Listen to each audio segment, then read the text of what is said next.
Looking for property, plant, and equipment na tayo, no? So, yan. So, for today, hanggang depletion yung target natin, okay? So, ayan. So, for PPE, o basic definition po muna, sabi niya, no? PPE are tangible items that are, ano po yung mga gamit ng PPE? Held for use in production or supply of goods and services. Nasusundan yon. So, yun, yung mga machinery, equipment, factory equipment, delivery equipment, nasusundan yon. Ano pa? Held for use in production or supply of goods and services. Pangalawa is held for rental to others. O kaya lang, ingatan natin kasi di ba ang investment property, di ba held for rental. Kaya lang limited siya sa land and building. Naalala yon? Okay, next. And then, ano pa? The third one would be held for administrative purposes. Yan, held for administrative purposes. So, yung mga office equipment natin, office building natin, ayan, classified pa rin po yan as PPE. Okay, and then, so those are the items, okay, that will be classified as PPE. Kaya lang, another major characteristic po ng PPE would be, dapat ano siya, it is expected to be used for more than one accounting period. Normally, kasi accounting period natin is normally 1 year, kaya yun, nakalagay, no, expected to be used for more than 1 year. Nasundan po ba? Okay, o bakit kaya dapat expected to be used for more than 1 year? Kasi kung 1 year lang yan, or within one accounting period mo lang gagamitin, no, baka hindi mo na kailangang i-capitalize yan, tapos eventually, i-expense mo lang rin for the same, in the same accounting period. Nasusundan yan? So pagka ganun, baka pwede mo nang i-expense method or prepayments na lang siya. Okay? So, ayun. So, ang PPE, normally, expected siya to be used for more than 1 year. Okay? So, capitalize and then, okay, paano ang magiging allocation? So, yung depreciation, i-allocate mo yung depreciable amount over the useful life. Nakukuha po ba yan? Okay, so yun yung basic definition ng PPE. So from there we can also identify yung mga essential characteristics niya. Nakuha? So mga essential characteristic, tangible, dapat may physical existence. Okay, tapos yung mga held for use in the production, okay, supply of goods and services, held for rental to others, for administrative purposes, tama? Okay, and then ano pa? Expected to be used for more than 1 year. Clear po ba yan? Gets to?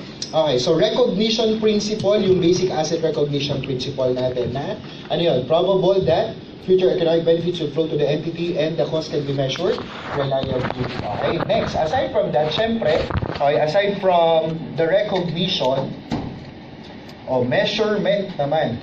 Okay, so for measurement, ano po ang capitalizable cost ng ating PPE? So initially, okay, all items of property, plant, and equipment shall be capitalized at cost. Regardless, diba? Regardless, whether you are going to subsequently value it under cost model or revalued amount model, initial recognition at cost.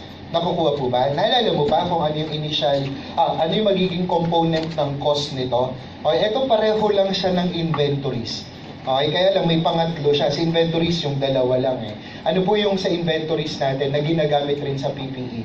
Acquisition price, including import duties and non-refundable taxes after deducting trade discounts, rebates, and other similar items. Naalala mo pa yon? Okay, and then pangalawa, ano pa?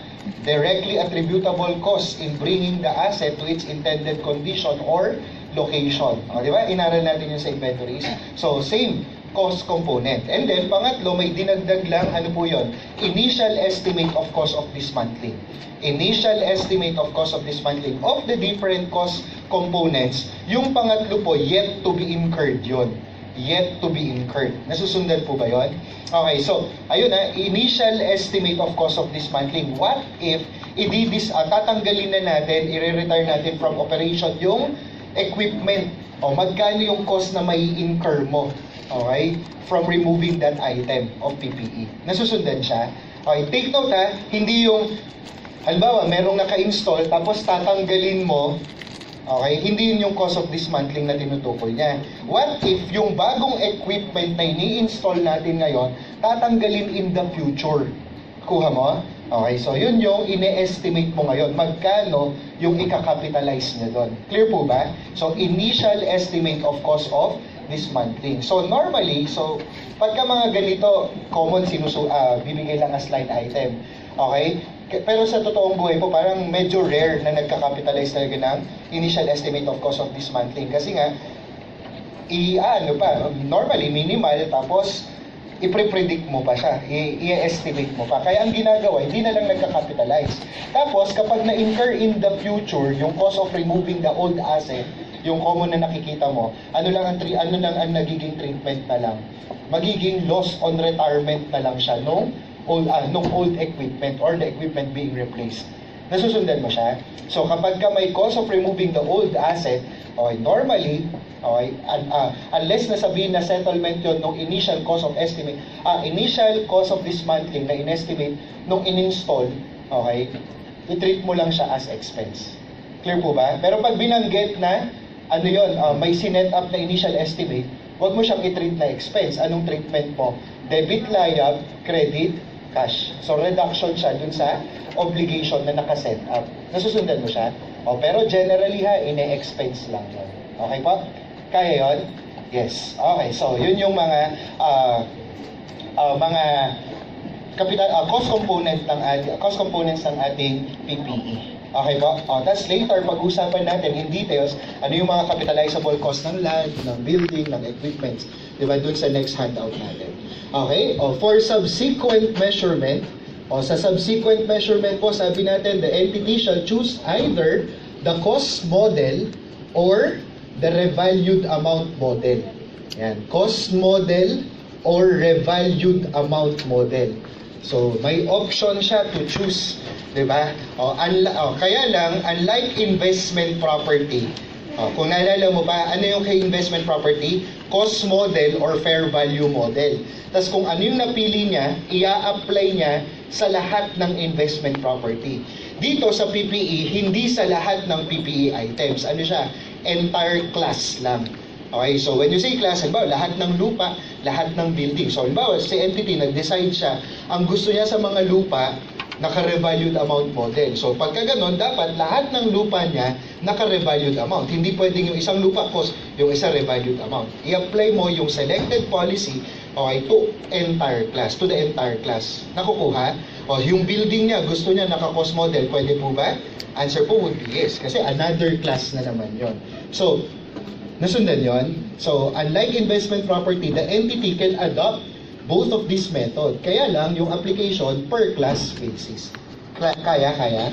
Gets yan? Okay. So, ngayon, ang focus ng discussion natin would be, okay, ano po ba yung ika-capitalize as cost? So, parang yung mga directly attributable cost, mas ma-appreciate natin yon kapag nandun na tayo sa specific items of PPE. So, ngayon, parang maging focus natin would be yung acquisition cost. Okay, so what are the different modes of acquiring PPE?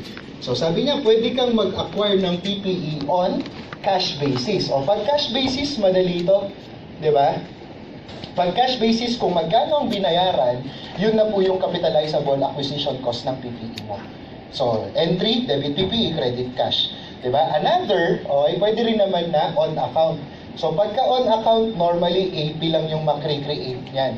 Diba? So, pagka on account, ano po ang capitalizable cost? Tignan mo kung merong cash price equivalent. Pag may cash price equivalent, okay, regardless of the face amount nung payable niya, okay, yung cash price equivalent, yun yung capitalizable. So, for example, ang AP is 102,000. Ang cash price equivalent, 100,000. So, magkano yung kakapitalize? 100,000. Tapos yung difference po na 2,000, anong treatment? Okay, interest expense over the credit period. Did you get that? Nasundan po ba yun?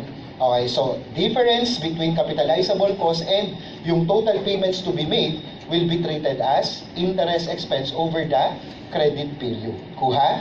Okay, next. Ano pa? Another concept pa na dapat na familiar tayo dito. What if may cash discounts na i-offer yung seller?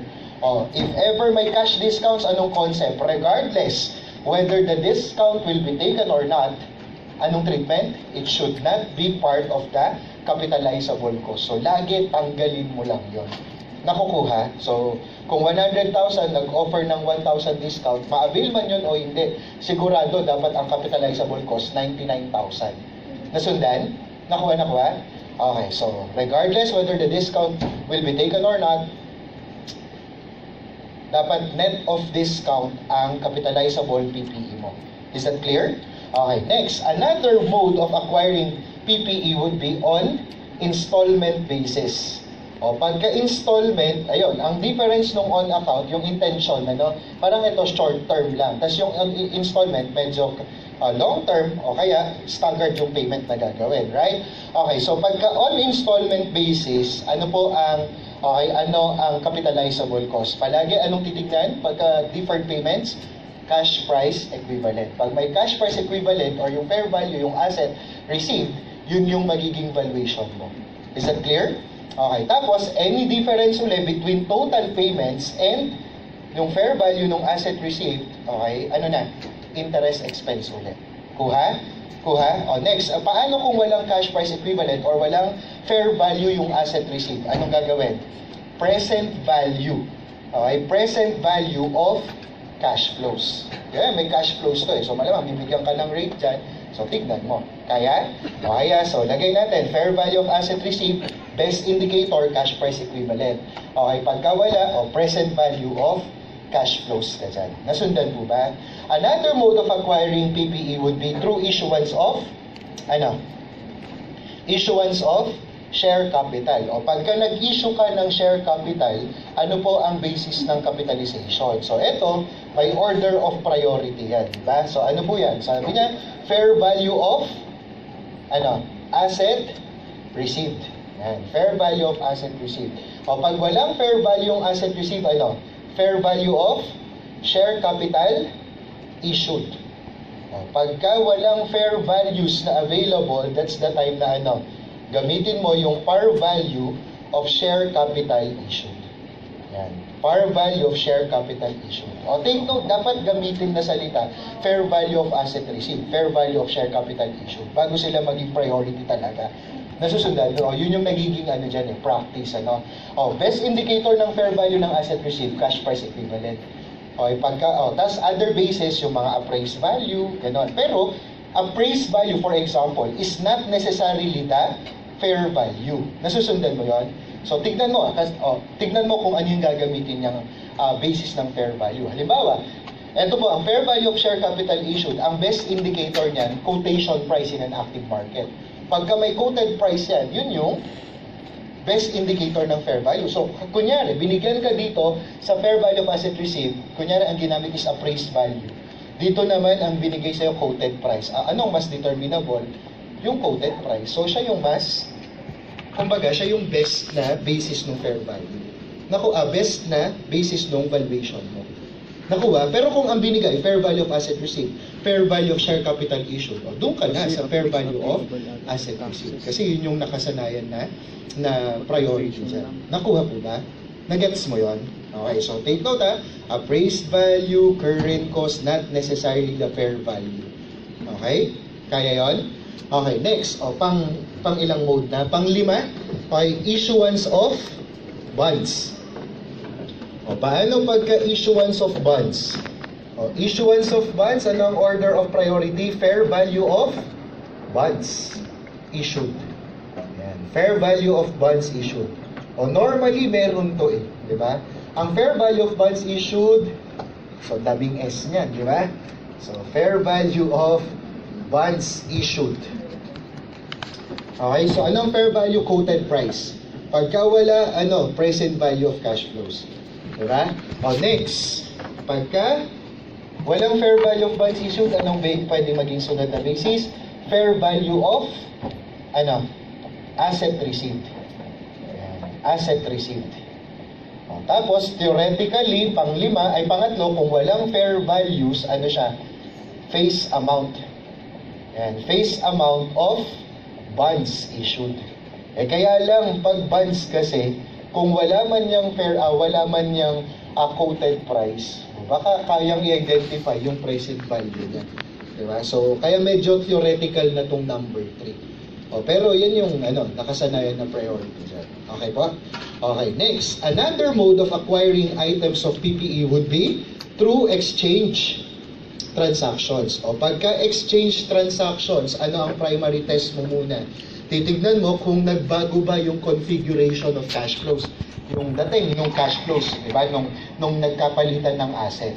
Okay? So, i-establish muna natin, meron bang, pag significantly nagbago yung configuration of cash flows, tinatawag natin yun na with commercial substance. Okay? Tapos, pagka wala namang significant changes dun sa configuration of cash flows or hindi significantly nagbago yung configuration of cash flows ng dalawang entities, then without commercial substance yan. Pagka may commercial substance, paano po ang valuation? Sabi niya, pagka exchange fair value of asset, given up, di ba? Fair value of asset given up. Pagka walang fair value of asset given up, anong sunod na priority? Fair value of asset received. GRG to Yan. So may mga code rin yan. RII, ERI, kaya lang parang mas madali naman siyang tandaan, di ba? Okay, so pagka walang fair values, anong basis? Carrying amount of asset given up. Ayan, kaya GRG. Di ba? Asset given up. Tas definitely may carrying amount na yan kasi libro mo yun di ba? Okay, next. Paano po pag walang commercial substance? Ano po ang magiging basis ng valuation? Carrying amount of asset given up. Ayan. So, tingnan mo ano ang magiging concept mo kagad dito. Okay? Dito, pagka binalue mo based on asset given up, syempre, ang naka-record sa'yo carrying amount. Tapos, ang i-recognize mo yung asset na na-receive mo based dun sa fair value ng asset given up. So, pwedeng merong change. Diba? So, yung fair value ng asset na ibigay mo, 100. Ang carrying amount ay 80. So, magbabago kagad yung nasa libro mo. So, merong gain or loss on exchange. Yung gain or loss on exchange can be determined as follows. Paano po? Difference lang. Diba? Nung basis ng valuation at saka nung carrying amount. So, kung walang fair values, dito mo siya iba-value, edi walang gain or loss. Pero pagka nag-fair value ka, automatic, yung difference ng fair value at saka nung carrying amount, gain or loss on exchange. Nasaan papasok? P&L. Nasundan? Dito naman, pag walang commercial substance, anong basis ng valuation? Carrying amount of asset given up. So, 80, di ba? Yung carrying amount. I-debit mo at 80, i-recognize mo at 80. Nasusundan ko ba? I-debit mo yung new asset at 80, i-recognize mo yung old asset at 80. So, walang gain or loss. Nasundan ko ba yon? Okay, so, ayun. Next, another possible na maging confusion dito pagka nagkaroon ng cash payment or cash settlement. Madali lang yon. Basta alamin mo lang kung ano yung appropriate valuation muna. Tapos, pag ikaw yung nakatanggap ng cash, syempre, bababa yung value ng PPE mo kasi na-convert mo siya into cash. So, bawas ka ng, pag ikaw yung nakatanggap, reduction yon, di ba, sa capitalizable cost mo. Pero kung ikaw yung nagbayad, edi additional cost mo yon of acquiring the item of PPE. Nasundan po ba yan? Syempre, yung isa, makakatanggap, yung isa, magbabayad. So hindi pwedeng pareho silang makatanggap, di ba? Kasi exchange to Nakukuha mo siya. So, i-value mo muna tapos i-adjust mo ng cash payment or cash receipt. Is that clear? Kaya 'yon? Okay lang ba kayo? Okay lang, masaya naman. Nagsisisi na ba? Hindi pa naman. Sige. So, yan po pagka may exchange transactions. Okay, next. Another mode of acquiring PPE would be through donation. Pagka donation, paano mo i-value yan? Fair value on the date of donation lang yan. Fair value on the date of donation. Tapos rare naman na walang fair value. Okay, so, ayun, fair value on the date of donation. Tapos, halimbawa, may nag-donate ng land. Kunyari lang, may nag-donate ng land. So, anong entry niya? Debit land, credit. Anong credit mo? Depende kung sino yung nag-donate. Pagka ang nag-donate ay shareholder, donated capital. Paano po pag third party or any other party other than the shareholder? Anong credit natin? Tama. Okay, income. Ayun. Pagka walang condition, income lang. Pagka conditional pa, pwedeng deferred income muna. Nasusundan po. So, ayun, proof na hindi lahat ng third party nakakasama. Diba? So, pwedeng mag-create ng income pagka donation. Okay na? Di ba rin? Sige. Ang hirap niyong pasayahin. Anyway, so donation. Tapos kapag po may mga cost na na-incur to transfer the title or to register the donated item, yung mga cost incurred po na yun, i-charge mo siya doon sa credit mo. Hindi mo i-increase yung asset. Halimbawa, yung may dinonate na lupa, okay, so debit land, credit donated, kunyari, shareholder yan, donated capital. Tapos, okay, nagbayad ka to transfer the title o debit ka ng donated capital, credit ka ng cash. So, hindi niya napapagalawin yung donated, yung asset donated. Nasusundan siya kasi naka-value na siya at fair value. Nagets mo yon? Okay, next. Pagka naman, another mode of acquiring would be construction. Ayan, so construction. Pagka construction, any factors of production lang, materials, labor, overhead, diba? So, kung ano yung nai-incur. So, mas makikita mo yung detalye nito kapag pinag-usapan natin yung details ng building. Nasusundan po ba? Basta ang tatandaan mo lang dito, i-apply mo cost principle. Regardless, mapamahal ka man o mapamura ka doon sa naging construction, okay? Kung magkano yung cost, yun yung ika-capitalize mo. Halimbawa, kung bumili ka na lang sana, pumasok ka ng kontrata, 1 million ang babayaran. Pero dahil kinonstruct mo, nagbayad ka ng na-incur mo 1.2. Magkano ika-capitalize mo? 1.2. So, yung loss, hindi mo yun i-recognize separately. So, pero in effect, marirecognize siya through higher depreciation in the future. Halimbawa, bibilin mo 1 million, nung nag-construct ka, 900 lang. Magkano ka-capitalize mo? 900. Yung savings, hindi mo i-recognize. Nagigets po ba? So, pero in effect, marirecognize siya through lower depreciation in the future years. Did you get that? Nasundan po ako doon. So, these are the different modes of acquiring items of PPE. So, apply po natin yung mga concepts na yan by answering our first 6 items. Okay, so tingnan mo to. Anong tinatanong sa number 1? What is the total cost of the land? What is the total cost of the building? So, number 1. Magkano ang land? Magkano ang building? Okay, so an entity had the following property acquisitions during the current year. Received land as donation from a major shareholder as an inducement to locate a plant in the city. No payment was required, but the entity paid 50,000 for legal expenses for land transferred. The land is fairly valued at 1 million. So, anong entry niya? Debit, land. Magkano niya i-capitalize? 1 million. Diba? Kasi yun yung fair value. Tapos, sinong nag-donate? Shareholder. So, credit, donated capital or share premium donations. Nasundan po ba? Okay, so magkano? 1 million. So, yung land mo, 1 million. Okay na? And then, anong entry natin to record the 50,000 legal expenses to transfer the title? Debit. Donated capital, credit cash. Nasundan yun? Kung anong credit mo doon, yun yung ide-debit mo doon sa legal expenses. Nasundan yun? Okay, so kung halimbawa, third party yan, edi debit land, credit income. Tapos, debit income or debit expense ka kasi i-charge rin naman dun sa income eventually, di ba? Okay, credit cash. Nasundan, 50,000. Kaya? Gets mo yon ha? Kahit hindi natin sinulat yung entry. Okay, next. Second bullet point. Acquired land and building in exchange for 30,000 ordinary shares with 100 peso par value and quoted price of 150. So the land had a fair value of 2 million, but the fair value of the building cannot be reliably measured. So ito, acquisition of 2 or more items of PPE for a single price. Pagka ganon, pagka isa lang yung presyo, anong basic? Anong gagawin natin?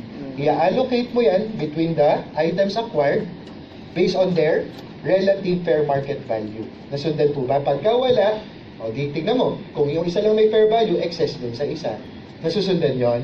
Okay, ngayon. Ito yung second bullet point. Isa pang concept na gagamitin mo dyan.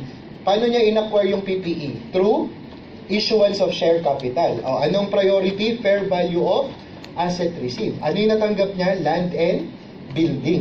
The problem with the building is wala siyang fair value. So hindi natin completely pwedeng gamitin yung number 1, yung first priority mo kasi kulang, 'di ba?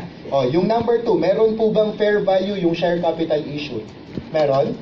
Okay, answer po would be yes. Yung quotation price niya in an active market or yung quoted price niya, okay, that will represent the fair value of the shares. Okay, doon tayo sa number 2. So magkano yung sa number 2? Okay, ang inisyo natin 30,000 shares at quoted at 150 or a total of 4.5. O, i-allocate mo ngayon yan between land and building. Okay, so based on their relative fair market value. Kaya lang, iisa lang ang may fair value. Ano po? Okay, yung land. Magkano daw? 2 million. 4.5 to. So anong presumption? Yung building, 2.5. As simple as that. Nasundan po ba? Nakuha yun? Yes. Okay, so yung land natin plus 2 million. Yung building mo plus or additional 2.5. Nasundan yan? Kaya, yes. Paano kung palitan natin? Kunyari, yung third bullet point na lang. Purchase warehouse building and the land on which it is located for 5.4 million, including appraiser fee of 50,000. So the land had an appraised value of 2 million and the building 3 million. Question, magkano po ang capitalizable cost ng PPE? So magkano binayad niya? 5.4 million including fee appraiser fee of 50,000. So yung appraiser fee po ba? Really relevant po ba yun sa acquisition? Capitalizable po ba yun? Answer po would be yes, di ba? So magkano i-capitalize mo? 5.4 kasi inclusive na siya. So hindi mo na i-adjust yun, ha? So total cash payment mo is 5.4 million. So yan yung lump sum price mo. Okay, ngayon, anong binili niya? Land and building. O, ano ang basis ng capitalization? Okay, ito yung total cash paid. So dapat sa cash paid ka. So paano mo i-allocate? Based on their relative fair market value. So ano ang pwedeng basis ng fair market value nila? Yung binigay na appraised value. Para sa lupa, it's 2 million and then yung building ay 3 million. So gagamitin mo yan as allocation factor. Nasundan po ba? Okay, so 2 over 5 times 5.4, magkano para sa lupa? 2,160 and then sa building po 3,240 for a total of 5.4 million. Okay, so lupa natin, dagdagan mo ng 2,160. Yung building natin, dagdagan natin ng 3,240,000. Nakuha po ba? Gets yan? Okay, so magkano ang land natin? So total land, 5,160,000. Building mo magkano? 5,740,000. So for number 1, it's alpha. Number 2 is Bravo. O ngayon, modify lang natin, ha? So 1 is alpha, 2 is Bravo. O, balik ka lang dun sa second bullet point. What if, kunyari ang quoted price nung shares, 4.5, yun pa rin. Tapos, ang binigay sa'yo, appraised value na 2 million at 3 million for land and building. Magkano mo i-capitalize ang land and building? Nasundan yung kwento? O, ano lang, parang modification lang, para sa concept. O, ulit ha, magkano quoted price ng shares? 4.5 million. Tapos, ang ibinigay sa'yo, binigyan niya ng appraised value yung land and building ng magkano? 2 million and 3 million. Clear? Clear? So, magkano ang total capitalizable cost muna ng PPE? 4.5 or 5 million? 4.5. Kasi mas, ano siya, determinable na fair value yon. Tapos, yung 4.5, i-allocate mo ngayon sa basis ng fair value ng PPE. Anong pwedeng basis ng fair value niya? Yung land and building na 2 million and 3 million. Nagets mo yan? O, parang ganun. Parang hindi siya yung talagang best indicator kasi ng fair value. Kaya hindi yun yung naging basis ng identification ng total capitalizable cost. Pero basis siya ng fair value. Nagets mo? Kaya nung nag-allocate, yun yung ginamit natin. Did you get that? Kaya po, kaya? O, sige. Next, number 2. Anong hinihingi? what amount should Athena record as cost of the oil inventory received in exchange? What amount should Anna record as cost of oil inventory received in exchange? So may nag-exchange, no? Si Athena at si Anna. So basahin. So Athena Company and Anna Company are fuel oil distributors. To facilitate the delivery of oil to customers, the two entities exchange ownership of barrels of oil without physically moving the oil. Athena paid Anna 1.5 million to compensate for a difference in the grade of oil. O, di ba? Exchange to. Okay, so kahit na hindi po may na-establish kung may commercial substance or walang commercial substance, alam natin na nagbayad sino? Si Athena. O sabi natin, pag nagbayad siya, automatic yon, additional capitalizable cost niya. O tapos sinong nakatanggap ng 1.5? Si Anna. So reduction na yon doon sa pwede niyang i-capitalize sa exchange. Nasusundan po ba? Okay, ngayon. Asa na? It was reliably determined that the configuration of cash flows of the asset received does not differ from the configuration of cash flows of the asset transferred. So ano siya? With commercial substance or without commercial substance? Without. Kasi hindi daw significantly different. So ano ang basis ng valuation pag without? Carrying amount. So tingnan mo kung magkano yung carrying amount ng asset na in-exchange nila. Okay, so on the date of exchange, the oil inventory of Athena has a carrying amount of 5 million and fair value of 7 million. So may gamit bang fair value? Wala. So kay Athena plus, di ba, 5 million. Kay Anna, the oil inventory of Anna has a carrying amount of 6 million. So walang gamit ang fair value. Clear po ba? So magkano ang total capitalizable cost ni Athena? It's 6.5. O si Anna po, magkano ang capitalizable cost niya? 4.5. Did you get this? Nasundan po ba? Okay, so tignan mo. Ano ang magiging journal entry? Kay Athena, ang entry niya, debit inventory. O, yung bago, kasi inventory to, di ba? Debit inventory, magkano po? 6.5. O, para makuha niya yan, anong ibinigay niya? Inventory na old, magkano yun? 5 million. Tapos, nagbayad siya ng cash na magkano? 1.5. Nasundan yan? O, may gain or loss ba? Wala. Okay, o si Anna, o, inventory new, magkano ang capitalizable cost niya? 4.5. Ito yun, yung dinetermine natin. Tapos, nakatanggap siya ng cash. Magkano ibinayad sa kanya? 1.5.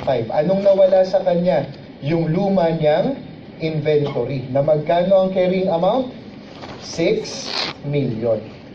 So, no gain or loss will be recognized if the exchange transaction has no commercial substance. Did you get this? Okay to? Yes. Next.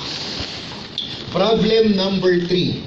At what amount should the entity record the land acquired in exchange? What amount of gain on exchange should be recognized by the entity? So, dapat anong ina-expect mo para magkaroon ka ng gain on exchange? Dapat with commercial substance. Okay, so tingnan natin. So, an entity owns a tract of land purchased for 2 million and with fair value of 2.8 on the date of exchange. So, another entity, so sino po yung nagpapalit? Yung entity at saka another entity. Wala, yun yung ginamit niya, di ba?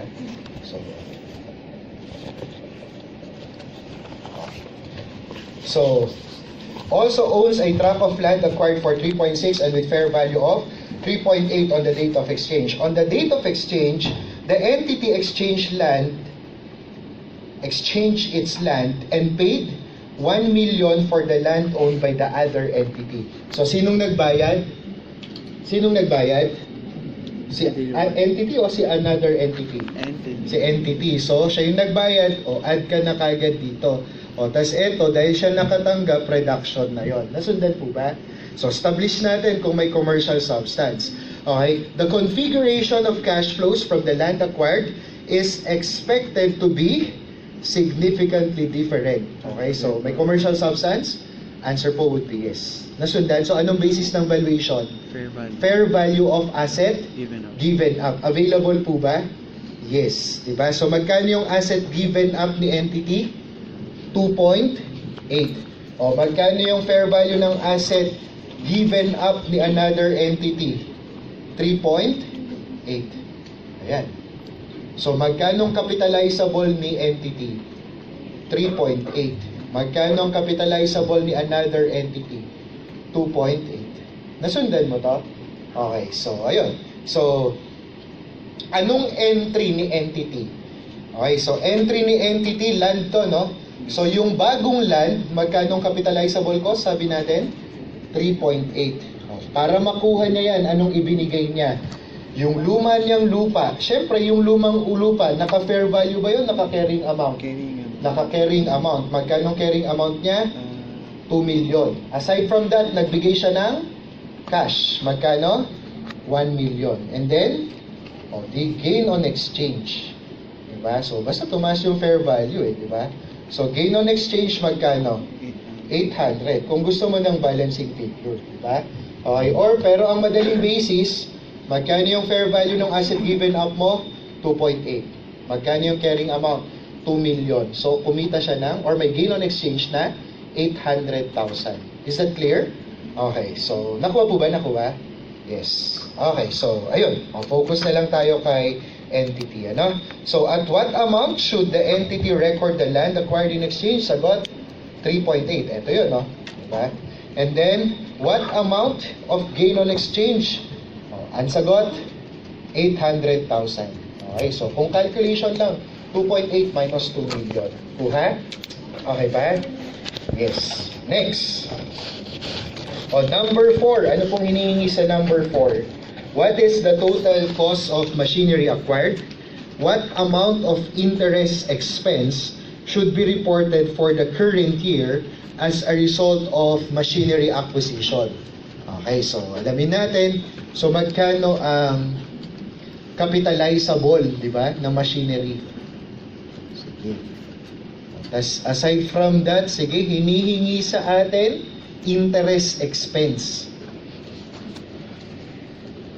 Interest expense for the year, syempre. Diba? Okay, so tingnan natin. First bullet point.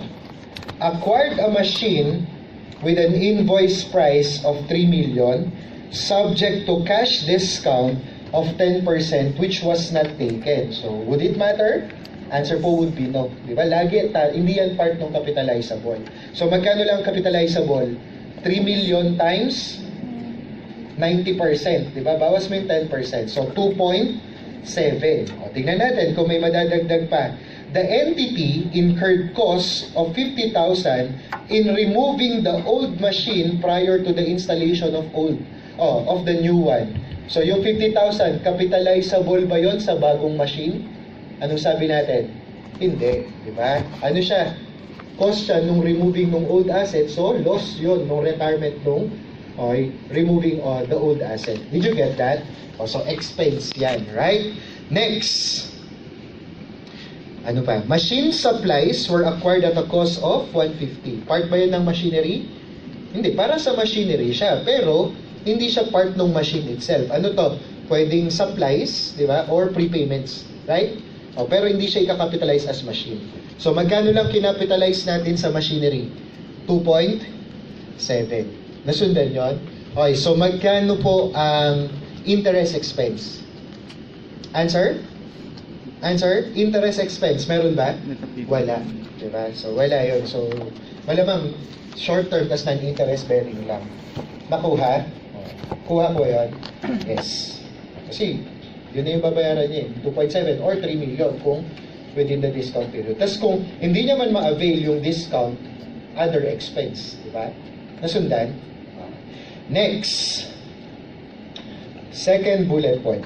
During the early part of current year, the entity purchased a machine for 500,000 down and 4 monthly installments of 1 to 50.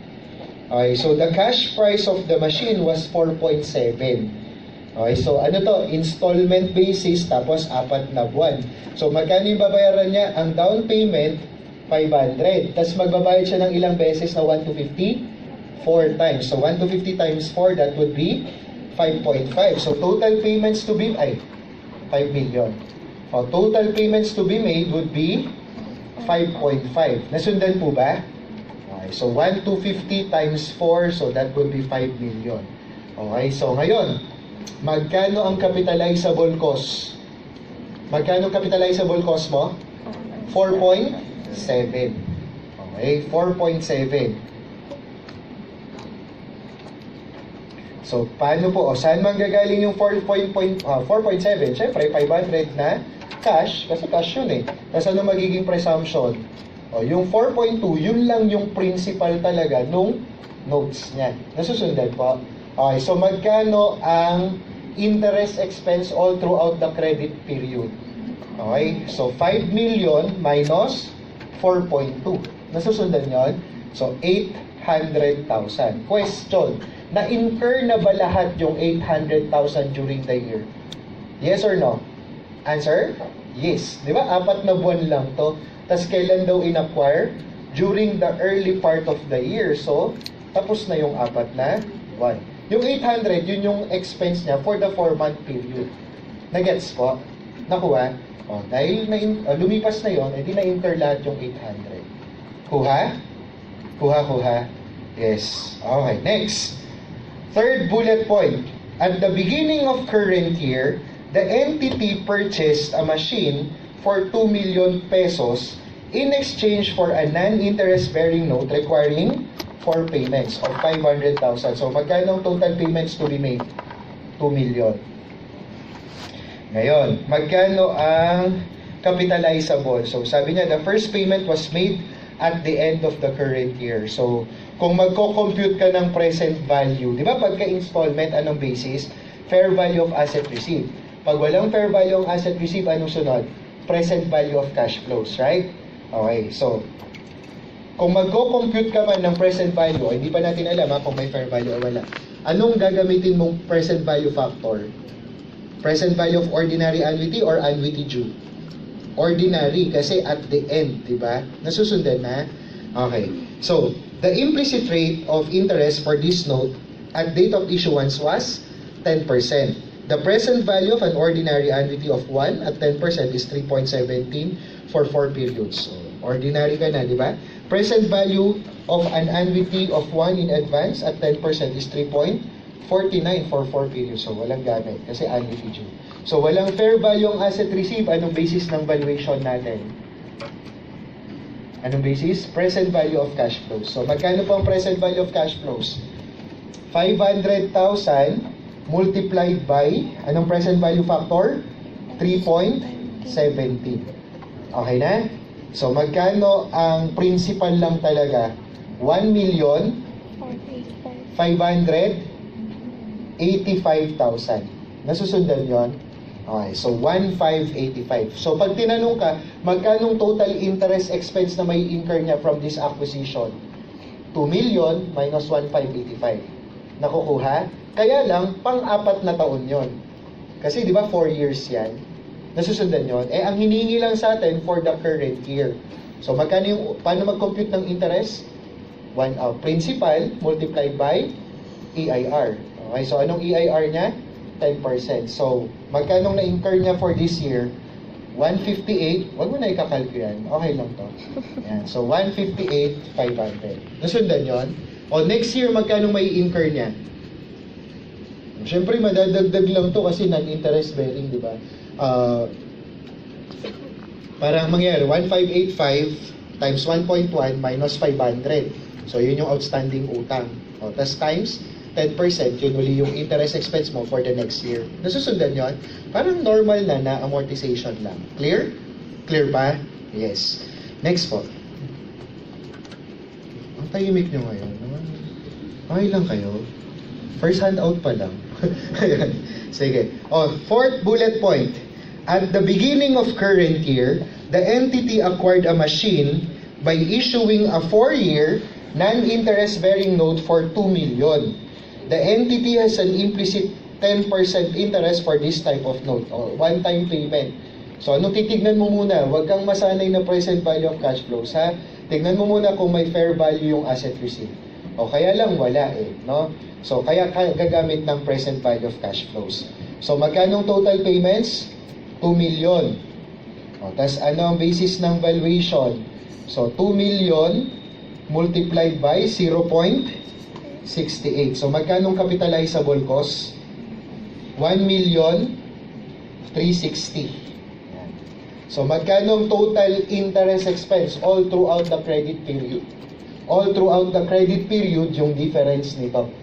Okay, 640. Kaya lang, ang hiningi sa ating interest expense for the current year.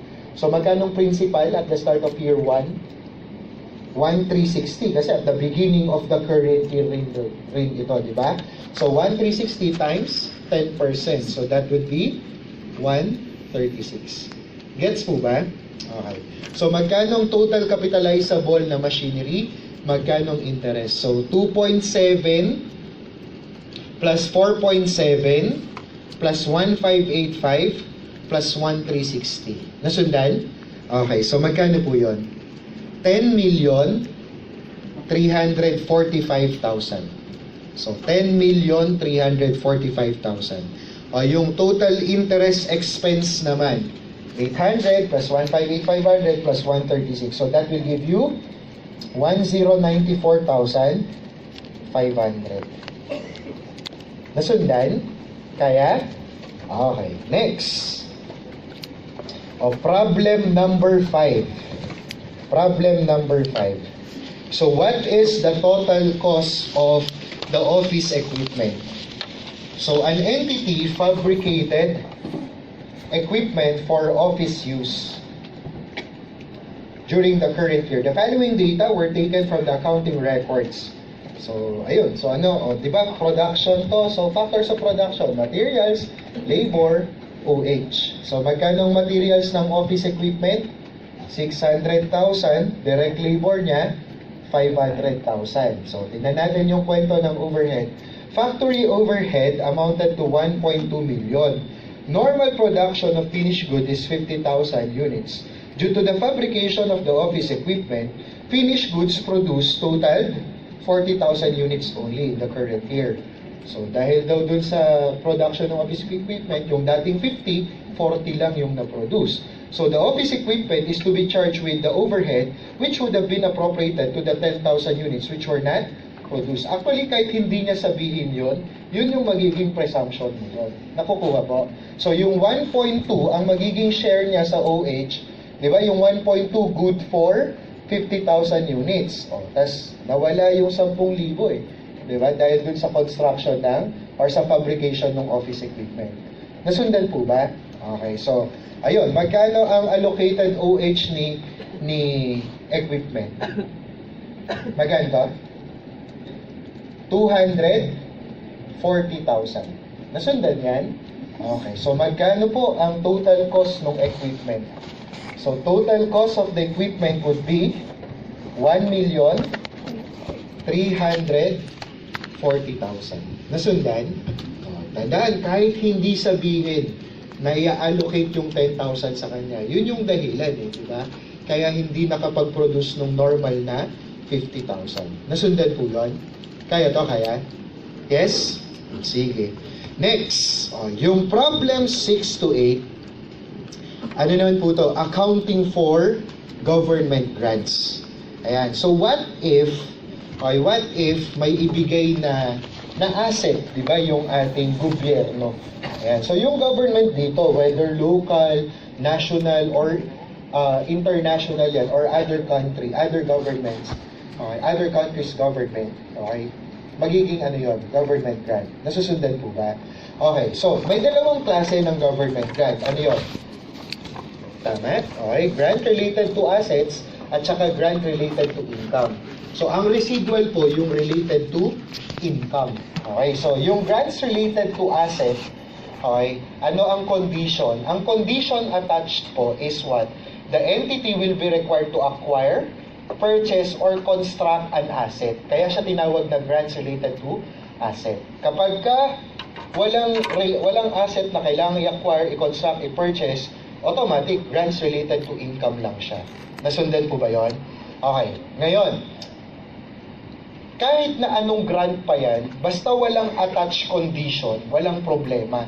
Anong entry mo lang? Debit, kung ano man yung ibinigay sa'yo, credit, income. Basta unconditional. Pagka conditional, ayun, may dalawang option. Pero definitely, hindi ka allowed to recognize it immediately as income. Nasusundan mo siya? So, basta may attached condition, tas hindi mo pa nami-meet yung condition, hindi mo siya pwedeng i-recognize as income. Nasusundan? Pag grant related to asset yan, yung recognition mo nung income will be dependent dun sa asset. Diba? So, ang concept, habang ginagamit mo yung asset, kung depreciable yan, parang as if, ide-depreciate mo rin yung deferred income. Tapos ganun magiging recognition, magiging income siya unti-unti. Pero kung non-depreciable yan, hindi siya magiging income hanggat hindi mo na-meet yung condition or hindi mo na-dispose yung asset. Did you get that? Nasundan po? Pero ang common naman dito, depreciable. Kaya kung paano ka mag-depreciate, malamang dapat ganun ka rin mag-recognize ng income. Nakuha? Pagka grant-related, yun yung illustrate natin. May dalawang option. Pwede niyang i-treat as deferred income or direct reduction dun sa asset. Okay? So, papakita natin yan sa problem 6 and 7. Okay, ngayon, pagka grants related to income po, tignan mo lang kung na-meet yung condition, magiging income siya. Okay? So, kung halimbawa, ano siya, pagka compensation siya from losses incurred, dahil nangyari na, magiging income na kagad yun. Nakuha? Pagka naman, parang grant siya para dun sa future losses na may incur mo or future expenses na may incur mo. Halimbawa, year 1, mag-incur ka ng 1 million. Year 2, mag-incur ka ng 2 million. Year 3, mag-incur ka ng 3 million. Anong gagawin mo? I-prorate mo siya. 1/6, 2/6, 3/6. Nasusundan mo yon? Nakuha, pagka grant related to income.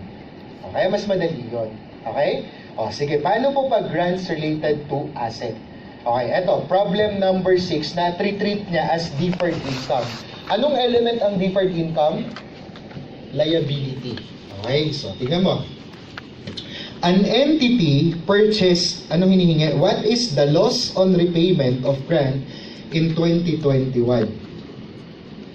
An entity purchased a machine for 3 million on January 1, 2019. So, bili tayo ng machine. 2019, bumili ng machine, debit, cash. Ay, mali. Bumili nga ng machine. So, debit, machinery, magkano daw? 3 million. Credit cash, 3 million. Next po. Anong sumunod? The entity receive a government grant of 500,000 in respect of this asset. The policy is to depreciate the asset for 5 years on a straight line basis and to treat the grant as deferred income. Okay, so anong entry niya? Pagkatanggap ng grant, debit cash, 500,000, credit, deferred income, government grant, 500,000. Nasundan? So, magkanong asset niya? 3 million. Magkanong liability niya? 500. Magkanong effect nito sa net asset? 2.5. Nasusundan yun? Yes. Okay, next. December 31. Anong mangyari ng December 31? Anong ginawa ng December 31? Magde-depreciate, di ba? Tapos magre-recognize ng income kasi may portion na ma-earn siya. So, debit, magkano po ang depreciation expense? Debit depreciation expense, credit accumulated depreciation. Magkano? 600,000. Paano po nakuha yung 600,000? 3 million, wala namang residual value na binanggit, divided by 5. And then, yung income recognition mo, syempre, dependent siya dun, related siya dun sa depreciation ng asset, di ba? So, deferred income, credit income from government grant. So, magkano po? 500,000 divided by 5. So, 100,000. So, in effect, tingnan mo, magkano ang net effect nung nung transaction sa net income. Nag-recognize ng 600 na expense pero nag-recognize ng income na 100. So, net effect, 500,000. O parang yung net asset mo na 2.5, yun yung dinepreciate. Diba? 2.5 divided by 5, 510. Gets na? Okay, next. 2020. O, wala pa namang nangyari dito, diba? So, anong entry niya? December 31, anong entry niya? Depreciation expense, credit, accumulated, depreciation. Magkano? 600. O, tapos, ano pa? Deferred income, government grant, 100. Income from government grant, 100. O, 2021. Ano pong nangyari? O, eto, pakipalitan nga po yan. On January 1, 2021, nakita mo yon?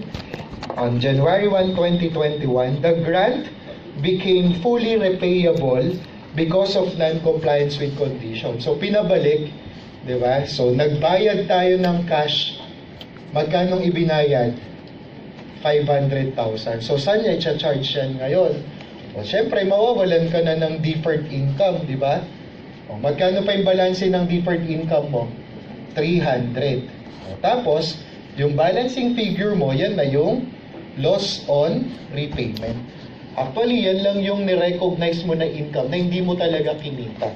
Diba? Kaya lang hindi mo charge sa RE kasi nangyari yung violation 2021. Nasundan siya? Okay, so magkano? 200,000. Yung loss on repayment. Nasundan yon. O, tapos tignan mo, di ba parang highly independent yung machinery. Di ba? Hindi siya maapektuhan nung transaction with the government. Nasundan mo? Ayun. So, tingnan mo. So, eto, yung presentation nito, separate line item. Separate line item. Ayan. So, loss on repayment of government grant. Is that clear? Kaya? Nasundan to? Yes. Next po. So, ang sagot natin for number 6 is letter C. O, ngayon, what if the government grant will be treated as a direct reduction to the related asset? Tignan mo to. Number 7. An entity purchased a machine for 6.6 on January 1, 2019. So, entryhan natin. So, 2019, entry tayo. January 1, anong entry mo? Machinery.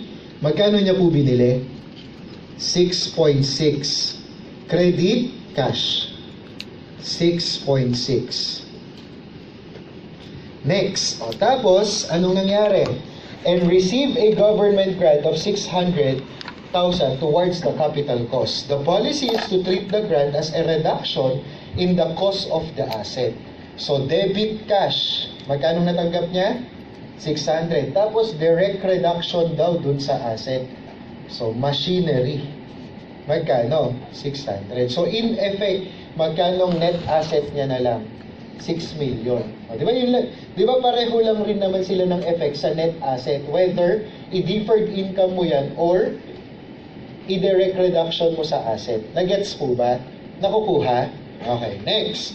O, anong mangyayari? December 31, 2019. Anong entry? Debit.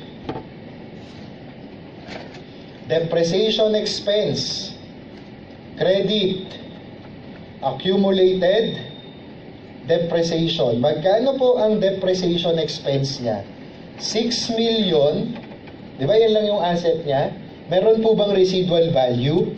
Okay, so, the machine is to be depreciated on a straight line basis over 5 years with a residual value of 500. So, minus 500,000 divided by 5 years. So, magkano magiging annual depreciation? 1.1. 1.1. Parang ano lang rin to, yun yung net effect niya kapag ka i-deferred income mo. Di ba? Pagka naka-deferred income tayo dyan, anong gagawin niya? Ika-capitalize at 6.6, tas yung 600, piecemeal realization. Tama? Nasusundan? Okay, so, ayun. So, 1.1 yung net effect. So, parang 6.6 minus 500 divided by 5. Tapos yung 600 divided by 5. Diba? 1 to 20 tsaka 120. Expense na 1 to 20, income na 120, so net effect 1.1. So, ayun, nire-relate lang natin what if i-deferred income siya. Clear? Clear, clear? Okay, next. 2020. 2020, anong entry niya? Debit. Depreciation expense, credit, accumulated depreciation. Magkano? 1.1.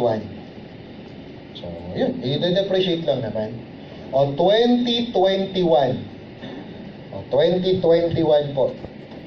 Anong nangyari ng 2021? On January 1, 2021, the grant became fully repayable because of non-compliance with conditions. Okay, so ano ang magiging journal entry niya? So, di ba magbabayad siya? Okay, ang entry niya po, i-charge back niya yan sa machinery. Kasi, i-charge niya dun sa machinery nung ni-recognize na yung cash received. Okay, so debit machinery, credit cash. Nasundan po? Okay. Tapos because of that, anong nangyari? Understated yung past year's depreciation mo. Okay, so yung i-adjust natin doon is yung accumulated depreciation. So aalamin mo, magkano ang should be balance ng accumulated depreciation natin kung kinapitalize natin siya from the start at 6.6. Nasusundan siya? Okay, so tingnan mo kung 6.6 yan from the start, 6.6 minus, magkano residual? 500. O, divided by 5. O, tapos, times 2. Kasi 2 taon na, di ba? Okay, so magkano yan? 2,440,000. Or dapat every year, 1 to 20. Di ba? Okay, magkano lang ang recorded na accumulated depreciation? Ang recorded ay 11 times 2. Diba? So, that would be, nahirapan, 22. Ayan. So, magkano pong understatement sa accumulated depreciation? 240. Nasundan? Nakuha na? Nakuha? Or actually, yan yung, diba? Hindi na ito yung parang 600,000 divided by 5 times 2. Yung understatement dun sa machinery. So, to correct this, anong magiging journal entry niya? Debit loss on repayment, credit accumulated depreciation.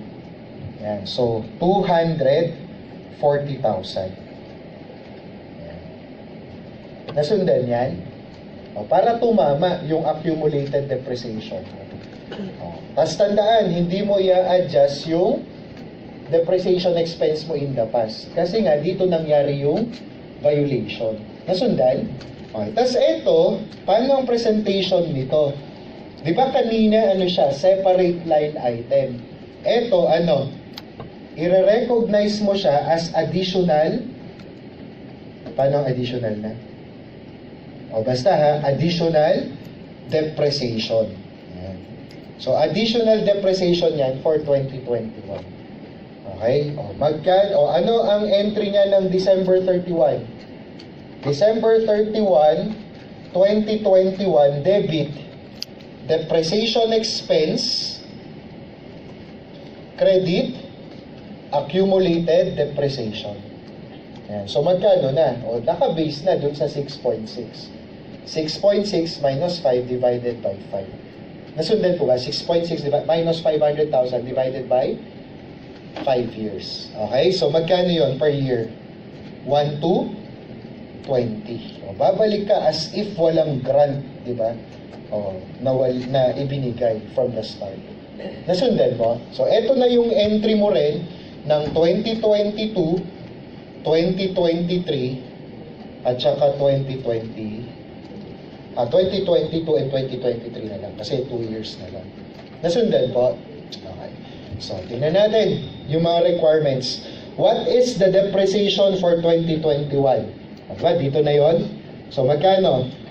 1,220 plus yung 240. Nasundan? Yung presentation, ha? Additional depreciation expense po ito. So, magkano yan? 1,460,000. So, that would be letter A. Next po, what is the depreciation for 2022? Diba? Ito rin yung entry na gagawin niya. So, that would be 1,220,000. Nasundan? Yes. Next, number 8. Number 8, ano po ito? So, ito naman, nagbigay siya ng loan na walang interest. O, diba? So, ayun.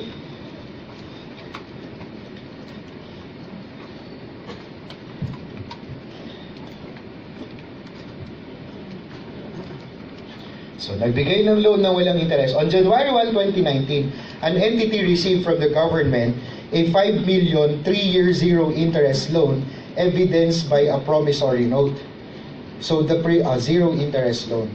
So, the prevailing rate of interest for a loan of this type is 10%. Though the present value of 1 at 10% is 0.75. So, di ba may notes payable ka? Magkano lang talaga ang utang mo sa kanya? Sabi niya, dapat kasi i-value mo yan appropriately. Nakatanggap ka 5 million. Pero walang interest sa loob ng ilang taon to? 3 years, diba? So, magkano po ang value ng notes payable mo? Diba, pagka notes payable yan, diba, pagka interest bearing, non-interest bearing, okay, kung ito, non-interest. So, doon tayo sa non-interest bearing. Naalala mo pa yung diagram na ginawa natin sa receivable? Okay, so, pagka non-interest bearing, anong appropriate valuation? Present value of cash flows. So, magkano lang ang utang niya? 5 million times 75%. So, ang utang natin is magkano yun? 3,750,000. So, yung notes payable mo, pag payable po kasi at face amount. So, 5 million. Eh, dapat 3,750 lang to. Kaya magre-recognize ka ng discount on notes payable. Na magkano? 1,250,000 para maging 3,750. Nasundan kasi notes payable, face, less discount, yun yung appropriate carrying amount. So, nasundan yan? Yes. O, tapos, eto, yung magre-represent ngayon, yung balancing figure po, yan yung magre-represent ng deferred income mo. Ayan. So, magkano? 1,250. Yan yung entry niya dyan. Tapos, paano siya magre-recognize ng interest? So, ang entry niya, pro forma entry, debit interest expense, credit, discount, on notes payable. Kung magkano naman yun? 3,750 times 10%. Nasusundan? For the first year. Tapos, 375 lang naman yun. Ha? Sulat mo na lang. Tapos yung deferred income mo, kung magkano ni-recognize niya na interest expense, yun lang rin yung i-charge niya sa deferred income. Tapos, income from government grant. So, net effect, zero. Kasi wala ka naman talagang nai-incur na interest. Nasundan mo siya? Pero, appropriately valued yung payable natin. Kaya.